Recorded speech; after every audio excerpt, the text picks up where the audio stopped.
ಇತ್ತೀಚೆಗೆ ನನಗೊಂದು ಅನುಮಾನ ಶುರುವಾಗಿದೆ.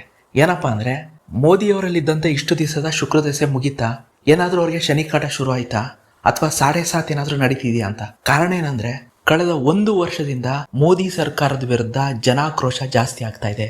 ಕಾರಣ ಏನಂದ್ರೆ, ನೀಟ್ ಪೇಪರ್ ಲೀಕ್ ಇರ್ಬೋದು, ರಾಮ ಮಂದಿರ ಹಣ ದುರ್ಬಳಕೆ ಇರ್ಬೋದು, ಹಣದುಬ್ಬರ ಜಾಸ್ತಿ ಆಗ್ತಿರೋದಿರ್ಬೋದು, ಪೆಟ್ರೋಲ್ ರೇಟ್ ಜಾಸ್ತಿ ಆಗ್ತಿರೋದಿರ್ಬೋದು. ಇತ್ತೀಚೆಗೆ ಇದೆಲ್ಲದರ ನಡುವೆ ದೊಡ್ಡ ಮಟ್ಟಿಗೆ ಜನಾಕ್ರೋಶಕ್ಕೆ ಕಾರಣ ಆಗಿರೋದು ಎಥನಾಲ್ 20 ಅಂದ್ರೆ E20 ಪೆಟ್ರೋಲ್. ಹಾಗಾದ್ರೆ E20 ಪೆಟ್ರೋಲ್ ಅಂದ್ರೆ ಏನು, ಅದರಿಂದ ಏನು ಉಪಯೋಗ, ಅದರಿಂದ ಏನು ತೊಂದರೆ, ಇಷ್ಟರ ಮಟ್ಟಿಗೆ ಜನಾಕ್ರೋಶ ಇದ್ರೂ ಕೂಡ ಸರ್ಕಾರ ಯಾಕೆ ಬಲವಂತವಾಗಿ E20 ಪೆಟ್ರೋಲ್ನ ತಂದಿದೆ?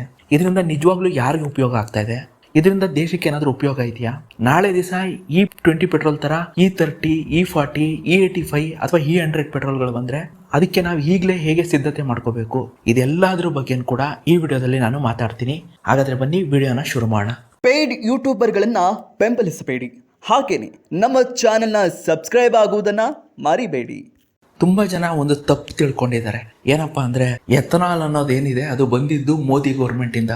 ಮುಖ್ಯವಾಗಿ ನಿತಿನ್ ಗಡ್ಕರಿ ಅವರು ಯಾವಾಗ ಮಂತ್ರಿ ಆದ್ರು ಅವಾಗಿಂದ ಅವರು ಎಥನಾಲ್ ಮಿಕ್ಸ್ ನ ಶುರು ಮಾಡಿದ್ರು ಅಂತ. ಇದೊಂದು ತಪ್ಪು ಕಲ್ಪನೆ. ಭಾರತಕ್ಕೆ ಮೊಟ್ಟ ಮೊದಲನೇದಾಗಿ ಎಥನಾಲ್ ನ ತಗೊಬಂದಿದ್ದು ವಾಜಪೇಯಿ ಗೌರ್ಮೆಂಟ್. 2003ರಲ್ಲಿ ಪೈಲಟ್ ಪ್ರಾಜೆಕ್ಟ್ ನ ಲಾಂಚ್ ಮಾಡಿ 5% ಅಷ್ಟು 1 ಲೀಟರ್ ಪೆಟ್ರೋಲ್ ಅಲ್ಲಿ 50 ml ಅಷ್ಟು ಎಥನಾಲ್ ನ ಮಿಕ್ಸ್ ಮಾಡಿ ಮಾರಾಟ ಮಾಡಕ್ಕೆ ಶುರು ಮಾಡಿದ್ದು 2003ರಲ್ಲಿದ್ದಂತ ವಾಜಪೇಯಿ ಗೌರ್ಮೆಂಟ್.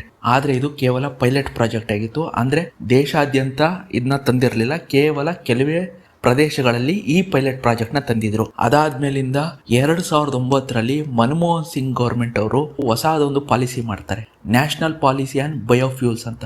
ಈ ಪಾಲಿಸಿ ಪ್ರಕಾರ 2017ರಷ್ಟೊತ್ತಿಗೆ ನಾವು ಪೆಟ್ರೋಲ್ ಅಲ್ಲಿ 20% ಅಷ್ಟು ಎಥನಾಲ್ ನ ಮಿಕ್ಸ್ ಮಾಡ್ತೀವಿ ಅಂತ ಹೇಳಿ 2017ರಲ್ಲಿ ಟಾರ್ಗೆಟ್ ಇಟ್ಕೊಂಡಿರ್ತಾರೆ. ಅಂದ್ರೆ ಈಗ ನಾವಿರೋದು 2026. ಇಲ್ಲಿಂದ 9 ವರ್ಷದ ಮುಂಚೆನೆ ನಾವು ಎಥನಾಲ್ 20 ತತ್ತೀವಿ ಅಂತ ಹೇಳ್ಬಿಟ್ಟು 2009ರಲ್ಲಿ ಇದ್ದಂತ ಮನಮೋಹನ್ ಸಿಂಗ್ ಗೌರ್ಮೆಂಟ್ ಹೇಳುತ್ತೆ. ಆದ್ರೆ ಈ ಪ್ಲಾನು ಫ್ಲಾಪ್ ಆಗುತ್ತೆ. ಯಾಕೆ ಅಂತ ಅಂದ್ರೆ, 2014ರಲ್ಲಿ ಮನಮೋಹನ್ ಸಿಂಗ್ ಸರ್ಕಾರ ಬೀಳೋ ಸಮಯದಲ್ಲಿ ಕೇವಲ 2% ಅಷ್ಟೇ ಎಥನಾಲು ಪೆಟ್ರೋಲ್ ನಲ್ಲಿ ಮಿಕ್ಸ್ ಆಗ್ತಿತ್ತು. 20% ಅಷ್ಟು ಎಥನಾಲ್ ಮಿಕ್ಸ್ ಮಾಡ್ತೀವಿ ಅಂತ ಹೇಳಿದ ಸರ್ಕಾರ ಕೇವಲ 2%ಗೆ ಸುಸ್ತಾಗೋಯ್ತು. ಅದಾದ್ಮೇಲೆ ಬಂದಂತ ಮೋದಿ ಸರ್ಕಾರ ಮುಖ್ಯವಾಗಿ ಯಾವಾಗ ನಿತಿನ್ ಗಡ್ಕರಿ ಅವರು ಮಂತ್ರಿ ಆದ್ರೋ ಅದಾದ್ಮೇಲಿಂದ ಪೆಟ್ರೋಲ್ ಅಲ್ಲಿ ಎಥನಾಲ್ ಮಿಕ್ಸ್ ನ ವೇಗ ಜಾಸ್ತಿ ಆಯ್ತಾ ಹೋಯ್ತು. 2019ರಷ್ಟೊತ್ತಿಗೆ 10% ಅಷ್ಟು ಎಥನಾಲ್ ಮಿಕ್ಸ್ ಆದ್ರೆ 2025ರಷ್ಟೊತ್ತಿಗೆಲ್ಲ ಬರೋಬರಿ 20% ಅಷ್ಟು ಎಥನಾಲ್ ನ ಪೆಟ್ರೋಲ್ ಅಲ್ಲಿ ಮಿಕ್ಸ್ ಮಾಡಕ್ ಶುರು ಮಾಡಿದ್ರು. ಹಾಗಾದ್ರೆ ಎಥನಾಲ್ ಅಂದ್ರೆ ಏನು ಅಂತ ಎಲ್ಲ ನಾ ಹೇಳಕ್ ಹೋಗಲ್ಲ, ಅದನ್ನ ನೀವು ಆನ್ಲೈನ್ ಅಲ್ಲಿ ಹುಡುಕಿದ್ರೆ ಗೊತ್ತಾಗುತ್ತೆ. ಹಾಗಾದ್ರೆ ಎಥನಾಲ್ ಇಂದ ಏನು ಉಪಯೋಗ, ಯಾಕೆ ಸರ್ಕಾರ ಬಲವಂತವಾಗಿ ಎಥನಾಲ್ ನ ಪೆಟ್ರೋಲ್ ಅಲ್ಲಿ ಮಿಕ್ಸ್ ಮಾಡ್ತಾ ಇದೆ ಅಂತ ನೋಡಕ್ ಹೋದ್ರೆ, ನೀವೇನು ಈ ವಿಡಿಯೋ ನೋಡ್ತಾ ಇದ್ದೀರಲ್ಲ, ಈ ವಿಡಿಯೋ 1973ರಲ್ಲಿ ಆಗಿನ ವಿರೋಧ ಪಕ್ಷದ ನಾಯಕರಾದಂತ ಅಟಲ್ ಬಿಹಾರಿ ವಾಜಪೇಯಿ ಅವರು ಆಗಿನ ಇಂದಿರಾ ಗಾಂಧಿ ಸರ್ಕಾರದ ವಿರುದ್ಧ ಹೋರಾಟ ಮಾಡ್ತಿರೋದು. ಕಾರಣ ಏನ್ ಗೊತ್ತಾ?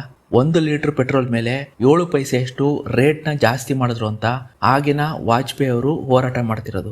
ಯಾವಾಗ 1971ರಲ್ಲಿ ತೆಹರಾನ್ ಅಗ್ರಿಮೆಂಟ್ ಆಯ್ತೋ ಅದಾದ್ಮೇಲಿಂದ ಕ್ರೂಡ್ ಆಯಿಲ್ ಅಂದ್ರೆ ಕಚ್ಚಾ ತೈಲದ ಬೆಲೆ ರಾಕೆಟ್ ರೀತಿಲಿ ಜಾಸ್ತಿ ಆಗ ಶುರು ಆಯ್ತು. ಇದರಿಂದ ಎಲ್ಲಾ ದೇಶಗಳು ತಮ್ಮ ದೇಶಗಳಲ್ಲಿ ಪೆಟ್ರೋಲ್ ಬೆಲೆನ ಜಾಸ್ತಿ ಮಾಡಕ್ಕೆ ಶುರು ಮಾಡಿದ್ವು.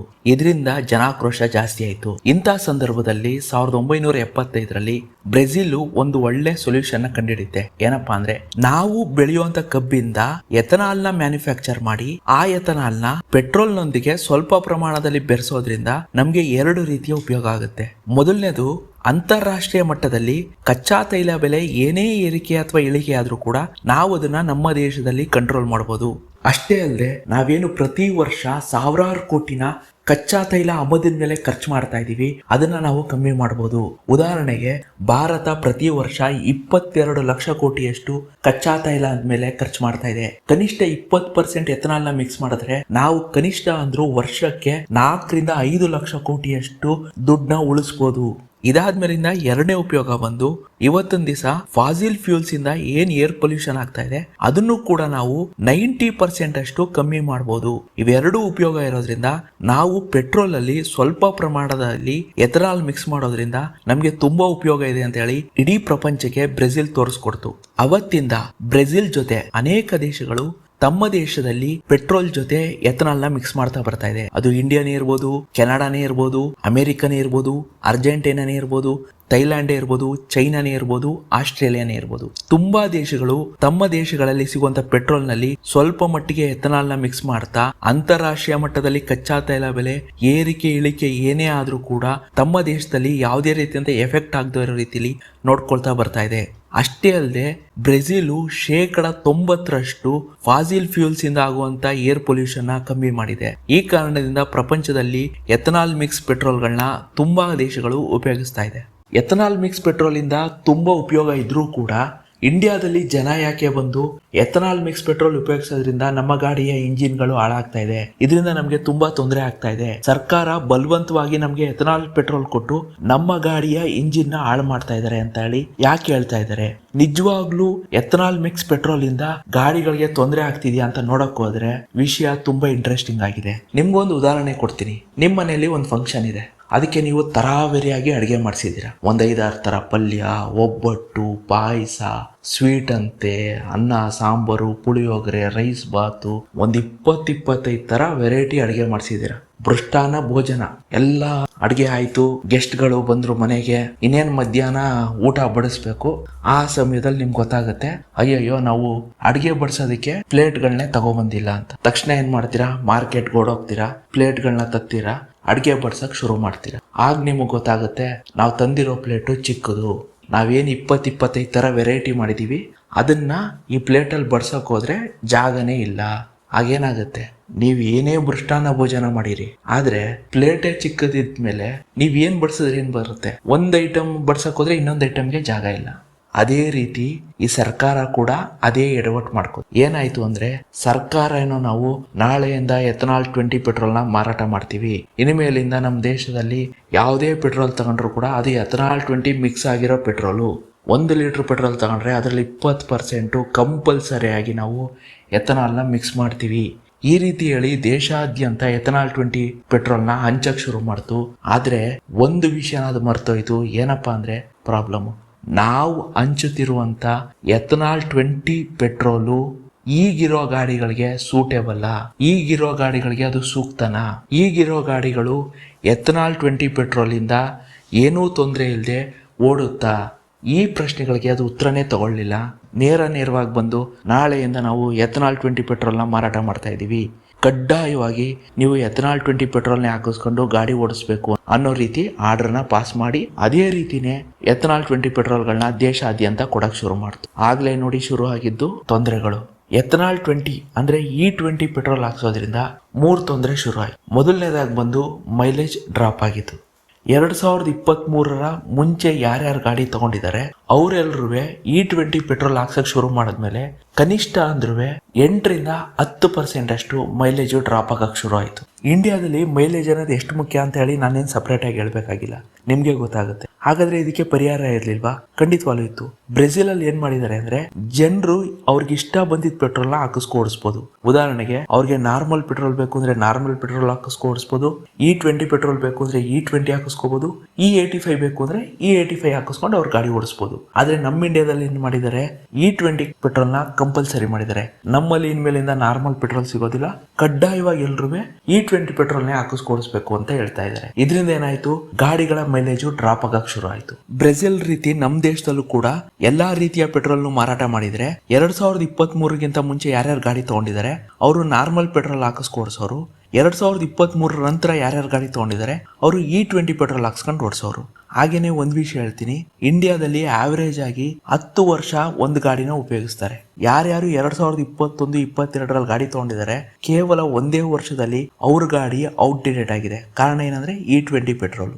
ಅದೇನಾದ್ರೂ ಸರ್ಕಾರ ಎಲ್ಲಾ ರೀತಿಯ ಪೆಟ್ರೋಲ್ ಮಾರಾಟ ಮಾಡಿದ್ರೆ ಇವತ್ತು ಆ ಗಾಡಿಗಳು ಆರಾಮಾಗಿ ಓಡ್ತಿತ್ತು.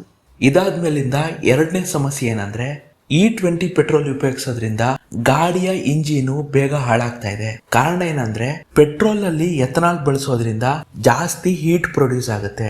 ಇದರಿಂದ ಇಂಜಿನ್ ಅಲ್ಲಿರುವಂತ ರಬ್ಬರ್ ಮತ್ತೆ ಪ್ಲಾಸ್ಟಿಕ್ ಐಟಮ್ಗಳು ಬೇಗ ಹಾಳಾಗ್ತಾ ಇದೆ. ಅಷ್ಟೇ ಅಲ್ಲದೆ ಇತ್ತೀಚೆಗೆ ನೀವೇನಾದ್ರೂ ಪೆಟ್ರೋಲ್ ಬಂಕ್ ಹೋದ್ರೆ ಅಲ್ಲಿ ನಿಮ್ಗೆ ಒಂದು ಬೋರ್ಡ್ ಹಾಕಿದ್ದಾರೆ, ಏನಂದ್ರೆ ಈ ಮಳೆಗಾಲದಲ್ಲಿ ನಿಮ್ಮ ಪೆಟ್ರೋಲ್ ಟ್ಯಾಂಕ್ಗೆ ಮಳೆ ನೀರು ಹೋಗದಿರೋ ರೀತಿ ನೋಡ್ಕೊಳ್ಳಿ. ಕಾರಣ ಏನಂದ್ರೆ ನಿಮ್ಮ ಪೆಟ್ರೋಲ್ ಟ್ಯಾಂಕ್ಗೆ ಏನಾದ್ರೂ ನೀರು ಹೋದ್ರೆ ಆಗ ಪೆಟ್ರೋಲ್ ಅಲ್ಲಿರುವಂತ ಎಥನಾಲ್ ಸಪರೇಟ್ ಆಗಿ ಕೆಳಗಡೆ ಹೋಗಿ ಸೆಟ್ಲ್ ಆಗುತ್ತೆ, ಆಗ ಇಂಜಿನ್ ಸ್ಟಾರ್ಟ್ ಆಗೋದಿಲ್ಲ. ಈ ರೀತಿಯಾದಂತ ಡಿಸ್ಕ್ಲೈಮರ್ ಗಳನ್ನ ಎಲ್ಲಾ ಪೆಟ್ರೋಲ್ ಬಂಕ್ ಅಲ್ಲೂ ಕೂಡ ಹಾಕಿದ್ದಾರೆ. ಇಷ್ಟ ಆಗಿದ್ರೆ ಸುಮ್ನೆ ಆಗ್ಬೋದಿತ್ತೇನೋ. ಅದಾದ್ಮೇಲಿಂದ ಇನ್ನೊಂದು ಪ್ರಾಬ್ಲಮ್ ಶುರು ಆಯ್ತು. ಏನಂದ್ರೆ ನಿಮ್ಮ ಗಾಡಿಗಳೇನಾದ್ರೂ E20 ಪೆಟ್ರೋಲ್ ಹಾಕ್ಸಿ ಹಾಳಾದ್ರೆ ಆಗ ವಾರಂಟಿ ಕ್ಲೈಮ್ ಆಗೋದಿಲ್ಲ, ಇನ್ಶೂರೆನ್ಸ್ ಕ್ಲೈಮ್ ಆಗೋದಿಲ್ಲ ಅಂತ ಹೇಳಿ ಎಲ್ಲಾ ಇನ್ಶೂರೆನ್ಸ್ ಮತ್ತೆ ವೆಹಿಕಲ್ ಕಂಪ್ನಿಗಳು ಬಂದು ಹೇಳಕ್ ಶುರು ಮಾಡಿದ್ರು. ಇತ್ತೀಚೆಗೆ ನೀವೇನಾದ್ರೂ ಯೂಟ್ಯೂಬ್ ಅಥವಾ ಇನ್ಸ್ಟಾಗ್ರಾಮ್ ಹೋಗಿ ನೋಡಿದ್ರೆ ಈ ತರ ಒಂದು 2-3 ರೀಲ್ ಅಂತೂ ನೋಡಿರ್ತೀರ. ನಾನು E20 ಪೆಟ್ರೋಲ್ ಉಪಯೋಗಿಸೋದ್ರಿಂದ ನಮ್ ಗಾಡಿ ಇಂಜಿನ್ ಹಾಳಾಯ್ತು, ನನಗೆ ಈ ರೀತಿ ಪ್ರಾಬ್ಲಮ್ ಬಂತು, ಈಗ ಹೋಗಿ ಸರ್ವಿಸ್ ಸೆಂಟರ್ ಬಿಟ್ರೆ ₹1000 ದುಡ್ಡು ಕೇಳ್ತಾ ಇದಾರೆ, ಇನ್ಶೂರೆನ್ಸ್ ಕ್ಲೈಮ್ ಆಗೋದಿಲ್ವಂತೆ. ಈ ರೀತಿಯಾದಂತ ಅನೇಕ ಪ್ರಾಬ್ಲಮ್ಗಳು ನೀವು ಇನ್ಸ್ಟಾಗ್ರಾಮ್ ಯೂಟ್ಯೂಬ್ ಅಲ್ಲಿ ಅಷ್ಟೇ ಯಾಕೆ ನಿಮ್ ಸುತ್ತಮುತ್ತ ಕೂಡ ನೋಡಿರ್ತೀರ. ಇದಕ್ಕೆ ಪರಿಹಾರ ಇಲ್ವಾ? ಖಂಡಿತವಾಗ್ಲೂ ಇತ್ತು. ಸರ್ಕಾರ ಏನ್ ಮಾಡಬೇಕಿತ್ತು, ಎಲ್ಲಾ ವೆಹಿಕಲ್ ಕಂಪ್ನಿಗಳಿಗೂ ಕೂಡ ಎಥನಾಲ್ 20 ಉಪಯೋಗಿಸೋದ್ರಿಂದ ಏನಾದ್ರೂ ತೊಂದರೆ ಆದ್ರೆ ವಾರಂಟಿ ಕ್ಲೈಮ್ ಮಾಡ್ಕೊಳ್ಳಿ ಅಂತ ಹೇಳ್ಬೇಕಿತ್ತು. ಇನ್ಶೂರೆನ್ಸ್ ಕಂಪ್ನಿಗಳಿಗೆ ಯಾವ್ದಾದ್ರು ಗಾಡಿ ಎಥನಾಲ್ 20ಗೆ ಸೂಟೇಬಲ್ ಇಲ್ದಿರೋ ಗಾಡಿ ಎಥನಾಲ್ 20 ಹಾಕಿಸ್ಕೊಂಡು ಏನಾದ್ರೂ ಪ್ರಾಬ್ಲಮ್ ಆದ್ರೆ ಆ ಕಂಪ್ನಿಯ ಇನ್ಶೂರೆನ್ಸ್ ಗಳಿಗೆ ಎಕ್ಸ್ಟ್ರಾ ಆಡ್ ಆನ್ ಅಂತ ಹೇಳ್ಬಿಟ್ಟು ಸ್ವಲ್ಪ ದುಡ್ಡು ಇಸ್ಕೊಂಡು ಅವ್ರಿಗೂ ಕೂಡ ಇನ್ಶೂರೆನ್ಸ್ ಕ್ಲೈಮ್ ಆಗೋ ರೀತಿ ನೋಡ್ಕೋಬೇಕಿತ್ತು. ಈಗ ಹೋಗಿ ನೋಡಿದ್ರೆ ಸರ್ಕಾರ ಎಥನಾಲ್ 20 ಮಾರಾಟ ಮಾಡ್ತಾ ಇದೆ. ಆದ್ರೆ ನೀವೇನಾದ್ರೂ ಇನ್ಶೂರೆನ್ಸ್ ಕಂಪ್ನಿ ಅಥವಾ ವೆಹಿಕಲ್ ಕಂಪ್ನಿಲಿ ಹೋಗಿ ಕೇಳಿದ್ರೆ, ಸರ್ ನಿಮ್ಗೆ ಏನಾದ್ರೂ ಎಥನಾಲ್ 20 ಹಾಕಿಸ್ಕೊಂಡು ಏನಾದ್ರೂ ತೊಂದರೆ ಆದ್ರೆ ನಮ್ಮನ್ನ ಕೇಳಕ್ ಬರಬೇಡಿ ಅಂತ ಹೇಳ್ತಾ ಇದ್ದಾರೆ. ಹಾಗಾದ್ರೆ ನಾವು ಯಾರನ್ನ ಹೋಗಿ ಕೇಳೋದು? ಹಾಗಾದ್ರೆ ನಿಜವಾದ ಜವಾಬ್ದಾರಿ ಯಾರು ತಗೋತಾ ಇದ್ದಾರೆ? ಯಾರು ತಗೋತಾ ಇಲ್ಲ. ಇದು ಜನರನ್ನ ಪ್ಯಾನಿಕ್ ಮಾಡ್ತಾ ಇದೆ. ಇನ್ನು ಮೂರನೇ ಸಮಸ್ಯೆ ಬಂದು ರೇಟು. E20 ಪೆಟ್ರೋಲ್ ಉಪಯೋಗಿಸೋದ್ರಿಂದ ರೇಂಜ್ ಕಮ್ಮಿ ಆಗುತ್ತೆ, ಒಪ್ಕೋತೀನಿ. ಗಾಡಿಯ ಇಂಜಿನ್ ಹಾಳಾಗುತ್ತೆ, ಒಪ್ಕೋತೀನಿ. ಕೊನೆಗೆ ನಾನು ಕೇಳೋದು, ಪೆಟ್ರೋಲ್ ಅಲ್ಲಿ 20% ಅಷ್ಟು ಎಥನಾಲ್ನ ಮಿಕ್ಸ್ ಮಾಡಿದ್ಮೇಲೂ ಕೂಡ ರೇಟ್ ಯಾಕೆ ಕಮ್ಮಿ ಆಗ್ತಿಲ್ಲ? ಮುಂಚೆ ಇದ್ದ ರೀತಿಲೇ ₹100 ಮೇಲೆ ಇವತ್ತು 1 ಲೀಟರ್ ಪೆಟ್ರೋಲ್ ರೇಟ್ ಇದೆ. ಯಾಕಷ್ಟು ರೇಟ್ ಇದೆ ನೀವೇ ಕೇಳಿಸ್ಕೊಳ್ಳಿ. ಒನ್ ಟೈಮಲ್ಲಿ ನಿತಿನ್ ಗಡ್ಕರಿ ಅವರು ಏನಾದ್ರು ಎಥನಾಲ್ ಮಿಕ್ಸ್ ಮಾಡೋದ್ರಿಂದ ಪೆಟ್ರೋಲ್ ರೇಟು ₹15 ಬರುತ್ತೆ ಅಂತ ಹೇಳಿದ್ರು. अब सब गाड़ियां किसानों ने तैयार किए हुए इथेनॉल पर चलेगी। 60% इथेनॉल, 40% बिजली, उसका अगर एवरेज पकड़ा जाएगा तो ₹15 लीटर पेट्रोल का भाव होगा। मैंने स्कूटर लाई है। ₹15 ಕೊಡಕ್ ಸಾಧ್ಯ ಇಲ್ಲ, ನಾನು ಒಪ್ಕೋತೀನಿ.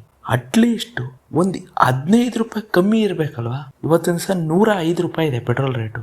ಎಥನಾಲ್ ಮಿಕ್ಸ್ ಮಾಡಿದ್ಮೇಲೆ ಒಂದು ₹90 ಬರ್ಬೇಕಲ್ವಾ? ಇವ್ರೇನ್ ಹೇಳಿದ್ರು 1 ಲೀಟರ್ಗೆ ₹15 ಕೊಡ್ತೀನಿ ಅಂದ್ರು.